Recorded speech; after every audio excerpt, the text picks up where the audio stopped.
음, 여러분, 지난 1년 동안 주가가 700% 가까이 폭등했다면 이게 대체 어떤 주식일까 싶으시죠? 요즘 월스트리트에서 가장 뜨거운 감자 중 하나, 바로 양자 컴퓨팅 이야기입니다. 네, 정말 엄청난 상승세였죠? 그런데 더 흥미로운 건요, 우리에게 너무나 익숙한 거대 기업, 아마존이 바로 이 양자 컴퓨팅 회사에 투자했다는 사실이에요. 아마존 하면 보통 온라인 쇼핑, 아니면 클라우드 서비스, AWS를 떠올리실 텐데요. 그렇죠. 대부분은 그렇게 알고 있죠. 이 거인이 지금 어떤 미래 기술에 눈독을 들이고 있는지, 특히 아이언큐라는 양자 컴퓨팅 회사에 투자한 그 진짜 이유가 뭘지 오늘 한번 제대로 파헤쳐 보겠습니다. 네, 중요합니다. 이게 단순한 돈놀이가 아니라면 이 투자가 아마존의 큰 그림에서 어떤 의미를 가질까요? 그리고 양자 컴퓨팅이라는 기술 자체는 지금 어디쯤 와 있고 또 어떤 가능성과 위험을 안고 있는지 그 속살을 한번 깊이 들여다보는 시간을 갖겠습니다. 네, 이번 분석의 핵심은 아마존의 이런 투자 선택을 통해서 이 기술 공룡이 그리고 있는 그 장기적인 밑그림을 읽어내는 데 있습니다. 단순히 돈을 불리는 걸 넘어서 어떤 미래를 준비하고 있는지 그 속내를 엿보는 거죠. 네, 그 속내를 궁금하네요. 특히 많은 기술 기업 중에 왜 하필 지금 그리고 또 왜 아이온큐였을까요? 그 배경에는 분명 단순한 재무적 판단 이상의 어떤 연결고리가 있을 겁니다. 그걸 찾아내는 게 중요하겠죠. 연결고리요? 동시에 이 양자 컴퓨팅 분야를 둘러싼 엄청난 기대감, 그 이면에 드리워진 현실적인 문제들도 좀 냉정하게 짚어봐야 합니다. 재무 상태는 어떤지, 기술은 정말 상용화 단계에 가까워졌는지 말이죠. 네, 현실적인 부분도 중요하죠. 그럼 먼저 아마존이라는 회사부터 다시 한번 볼까요? 대부분의 사람들에게 아마존은 그냥 엄청나게 큰 온라인 쇼핑몰이죠. 클릭 몇 번이면 모든 집으로 배달해주는 그런 곳이요. 하지만 아마존의 진짜 돈줄은 따로 있습니다. 맞아요. 겉으로 보이는 거랑 속은 좀 다르죠. 네, 전자상거래는 겉으로 보이는 매출 규모는 어마어마하지만 사실 이익률은 그렇게 높지가 않아요. 아마존의 실질적인 성장 엔진이자 수익의 핵심은 바로 클라우드 서비스, AWS, 즉 아마존 웹 서비스입니다. 그렇죠. AWS가 핵심이죠. 숫자를 보면 이게 확 와닿는데요. 2025년 상반기만 해도 AWS는 아마존 전체 순매출의 한 19% 정도를 차지했어요. 그런데 영업이익은요, 무려 58%를 책임졌습니다. 온라인 마켓플레이스랑 비교하면 정말 압도적인 이익률이죠. 19% 매출에 58% 이익이라니 정말 대단하네요. 그렇죠. 게다가 요즘 AI 열풍에 불면서 많은 기업들이 AI 모델 개발하고 운영하려고 클라우드 서비스를 찾잖아요. AWS가 이런 AI 솔루션들을 자사 플랫폼에 적극적으로 통합하면서 앞으로 성장세는 더 가팔라질 거다. 이런 전망이 지배적입니다. 네, AI 수요가 AWS 성장을 더 견인할 가능성이 높죠. 그리고 아마존은 단순히 자기 사업만 잘하는 게 아니라 미래가 보이는 파트너에게 과감하게 투자하는 그런 투자자로서의 면모도 확실히 보여주고 있습니다. 가장 대표적인 사례가 전기차 스타트업이었던 리비안. 아, 리비안 투자권 유명하죠? 네, 6년 전에 투자하고 또 자사의 배송 차량으로 쓰려고 전기밴 10만 대를 선주문하기도 했으니까요. 현재 아마존이 보유한 투자 자산 가치 중에서 리비안이 차지하는 비중이 무려 89%에 달할 정도입니다. 이건 단순 투자를 넘어선 깊은 관대죠. 네, 파트너십 기반의 투자라고 볼 수 있겠네요.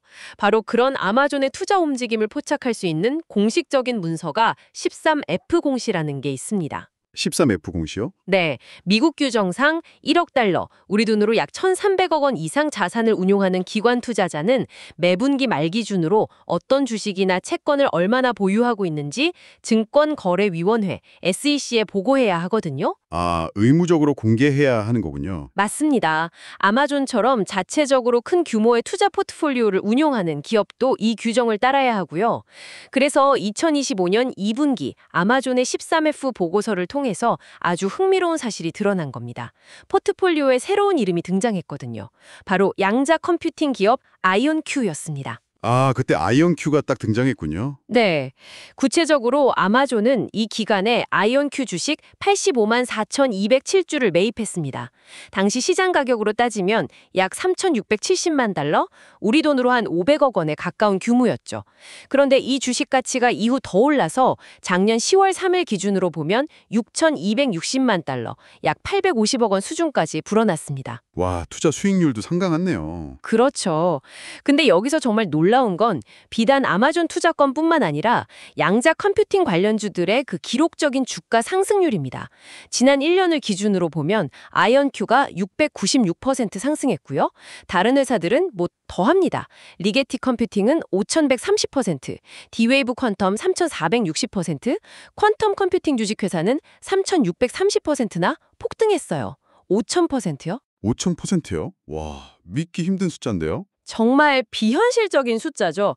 최근 몇 년간 AI가 세상을 뒤흔들었지만 단순 상승률만 놓고 보면 양자 컴퓨팅 분야가 훨씬 더 뜨겁다고 할 수 있을 정도입니다. 와, 5,000%라니 정말 엄청나네요.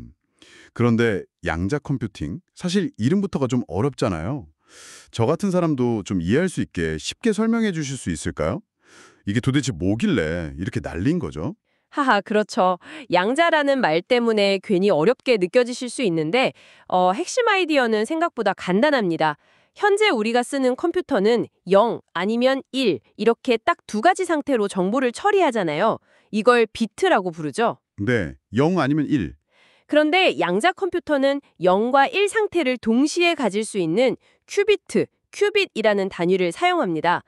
이게 양자역학의 중첩 원리 덕분인데요. 0과 1을 동시에요? 네, 뭐랄까 동시에 존재할 수 있다는 거죠. 이 큐비트 덕분에 양자 컴퓨터는 특정 문제에서 기존 컴퓨터보다 훨씬 더 많은 경우의 수를 동시에 계산할 수 있게 됩니다. 예를 들어 수많은 분자 조합 중에서 신약 후보 물질을 찾아내거나 아주 복잡한 금융 모델을 분석하거나 물류 시스템을 최적화하는 것처럼 경우의 수가 막 기하급수적으로 늘어나는 문제들 있죠. 네네, 엄청 복잡한 문제들이요. 이런 걸 푸는 데 있어서 잠재적으로 엄청난 속도 향상을 가져올 수 있는 기술입니다. 아하, 그러니까 기존 컴퓨터로는 너무 오래 걸리거나 아예 풀 엄두도 못 내던 그런 문제들을 이 큐비트라는 마법 같은 도구를 써서 훨씬 빠르게 풀어낼 수 있다는 거군요. 네, 바로 그런 잠재력 때문에 많은 기대를 받고 있는 거죠. 특히 신약 개발 과정 단축이라든지 인공지능 모델 학습 속도 향상 같은 분야에서 혁신을 가져올 거라는 전망이 많습니다. 보스턴 컨설팅 그룹 같은 곳에서는 이 기술이 2040년쯤이면 최대 8,500억 달러, 우리 돈으로 1,100조 원이 넘는 경제적 가치를 만들어낼 수 있다 이렇게 예측하기도 했으니까요. 와, 1,100조 원. 정말 천문학적인 규모네요. 그런데 앞서 여러 양자 컴퓨팅 회사들의 주가가 폭등했다고 하셨잖아요. 그럼 아마존은 왜 그중에서도 아이온큐를 콕 집어 투자했을까요? 뭔가 특별한 이유가 있었을 것 같은데요. 정확합니다. 여기에는 아주 명확하고 직접적인 사업적 연결고리가 있습니다. 바로 아마존의 클라우드 서비스 AWS와 관련된 이야기인데요. AWS요? 네, 아마존은 AWS 플랫폼 위에서 브라켓이라는 이름의 양자 클라우드 컴퓨팅 서비스를 제공하고 있습니다. 이게 뭐냐면 고객들이 직접 비싼 양자 컴퓨터를 사지 않고도 AWS를 통해서 양자 컴퓨팅 자원을 빌려 쓰고 자신들이 개발한 양자 알고리즘을 실행하거나 시뮬레이션 해볼 수 있도록 해주는 서비스입니다. 아, 빌려 쓰는 서비스군요. 네, 바로 이 브라켓 서비스에서 고객들이 이용할 수 있는 양자 컴퓨터 하드웨어 중 하나가 아이온큐가 만드는 방식의 컴퓨터입니다. 아이온큐는 이온 트랩 방식, 그러니까 전하를 띤 원자인 이온을 전자계장으로 붙잡아서 큐비트로 사용하는 기술의 강점을 가진 회사거든요. 아하, 그럼 아마존 입장에서는 자기 서비스에 필요한 핵심 기술을 가진 회사인 거네요. 그렇죠. 아마존 입장에서는 자신들의 중요 서비스의 핵심 기술을 제공하는 파트너인 셈이죠. 앞서 리비안 사례에서도 봤듯이 아마존은 자신의 핵심 사업과 시너지를 낼 수 있는 파트너 기업에 투자하고 이걸 통해서 생태계를 강화하는 전략을 꾸준히 보여왔습니다. 네, 리비안도 그랬죠. IONQ 투자는 단순한 재무적 베팅을 넘어서 AWS 브라켓 서비스를 강화하고 미래 양자 컴퓨팅 시장에서의 주도권을 확보하려는 그런 전략적 포석으로 해석하는 것이 가장 타당해 보입니다. 아, 그런 배경이 있었군요. AWS 브라켓이라는 서비스와 직접적인 연결고리가 있었다니 이제 좀 퍼즐 조각이 맞춰지는 느낌입니다. 그렇게 보면 아마존의 투자가 훨씬 더 명확하게 이해되네요. IONQ의 성장 전망 자체는 정말 대단하잖아요. 올해 매출이 작년보다 112%나 늘어날 걸로 예상된다고 하니 정말 폭발적인 성장세인데요. 창작률만 보면 그렇죠. 그런데 잠깐만요. 매출 성장률은 엄청나지만 그 시작점이 매우 낮다는 점도 봐야 하지 않을까요? 예를 들어 10억에서 20억 되는 것도 100% 성장이니까요. 절대적인 규모나 수익성은 어떤가요? 맞습니다. 바로 그 지점이 우리가 주목해야 할 또 다른 현실입니다. 장밋빛 전망 이면의 재무 상태를 보면 아직 닿아야 할 길이 멀다는 것을 알 수 있습니다. 예를 들어 향후 2년간, 그러니까 2024년부터 2026년까지 매출이 4배 증가할 것이라는 시장 예측이 있지만 이 예측치를 반영해서 계산한 선행 주가 매출 비율이라는 지표가 무려 138배에 달합니다. 138배요? 그게 높은 건가요? 매우 높은 수준입니다. 이게 어느 정도냐면 미래에 예상되는 매출 1원당 현재 주가가 138원으로 평가받고 있다는 의미거든요. 보통 성장 기술주라고 해도 이 정도 수치는 정말 이례적으로 높은 수준이에요. 시장의 기대치가 얼마나 엄청난지를 보여주는 동시에 좀 고평가 논란을 불러일으킬 수 있는 대목이죠. 와, 138배라. 매출보다 주가가 138배나 앞서가고 있다는 거네요. 그만큼 미래 가치를 높게 쳐주고 있다는 뜻이겠지만 좀 아슬아슬하게 들리기도 하는데요. 그렇죠. 위험 신호일 수도 있죠. 그럼 실제 돈은 벌고 있나요? 수익성 말이에요? 그게 더 큰 문제입니다. 아이온큐는 아직 흑자를 내지 못하고 있을 뿐만 아니라 오히려 적자 폭이 계속 커지고 있습니다. 2025년 상반기 영업 손실만 해도 2억 3,630만 달러, 우리 돈으로 3천억 원이 넘습니다. 이건 1년 전 같은 기간보다 2배 이상 늘어난 수치예요. 헉, 적자가 2배로 늘었다고요? 네, 물론 이런 손실의 상당 부분은 미래를 위한 연구개발, R&D 투자 때문입니다. 기술 개발에 돈이 많이 들어가니까요. 하지만 지금의 매출 규모를 생각하면 이 적자 규모는 상당한 부담이죠. 이런 추세라면 앞으로 상당 기간, 아마 몇 년 동안은 흑자 전환이 어려울 것이라는 게 대체적인 분석입니다. 듣고 보니 뭔가 데자뷰 같은 느낌이 드는데요. 돌이켜보면 지난 수십 년간 세상을 바꿀 거라고 기대를 모았던 혁신 기술들은 거의 다 초기에 엄청난 거품이 끼었다가 한번 크게 터지는 과정을 겪지 않았나요? 맞아요. 닷컴 버블이 대표적이죠. 네, 2000년대 초반에 닷컴 버블이 그랬고 그 외에도 수많은 기술들이 좀 비슷한 길을 걸었잖아요. 투자자들이나 기업들이 너무 일찍 흥분해서 기술의 실제 상용화 속도나 효용성을 과대평가하는 경향 때문일까요? 네, 매우 정확한 지적이십니다. 역사는 반복되는 경향이 있죠.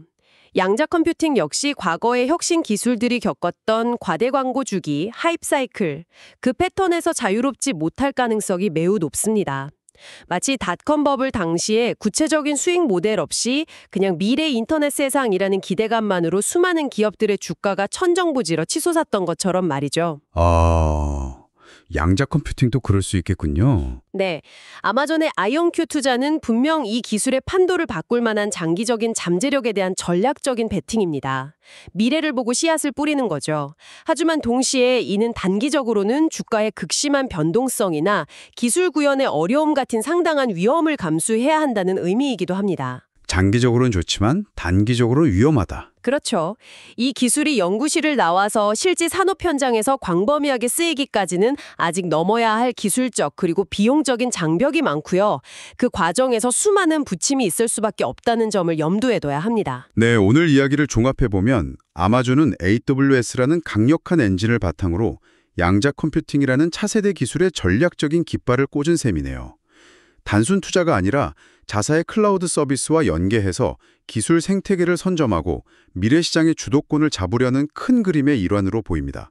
파트너십을 통해 함께 성장하려는 의도도 엿보이고요. 네, 전략적인 움직임이죠. 하지만 동시에 아이온큐를 비롯한 양자 컴퓨팅 기업들의 눈부신 주가 상승과 성장 전망 뒤편에는 아직 해결되지 않은 수익성 문제, 살얼음판 같은 높은 밸류에이션 부담이 있고요.